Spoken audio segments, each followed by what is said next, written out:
Hi there, Clint Leisner from True Space Inspections. Today we're going to talk about weep holes for windows. Just like masonry or veneer walls have weeping holes, so do vinyl windows.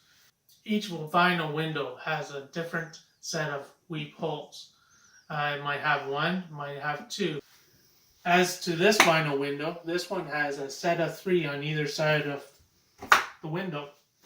You always want to check is making sure that their holes are clear. Make sure there's no obstruction in each of the tracks. So this will allow water to leak out and you don't get any buildup and it won't ruin the window or the energy efficiency. So what I like to use is a toothpick, soft pick. What you can do with this is you can get into the areas where you want to get at cleaning, just making sure everything's clean.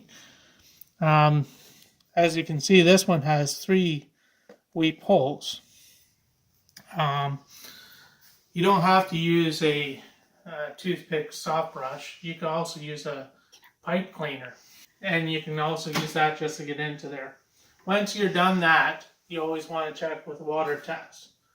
So here we do a water test. We pour in some water into each chamber. And then we make sure everything kind of leaks out on the side. This one has three, so this drains out back here. And then there's one right in here that drains out on the bottom part there. Once you have water coming out on all three little weep holes, then you're good to go. I would do this maintenance about twice a year.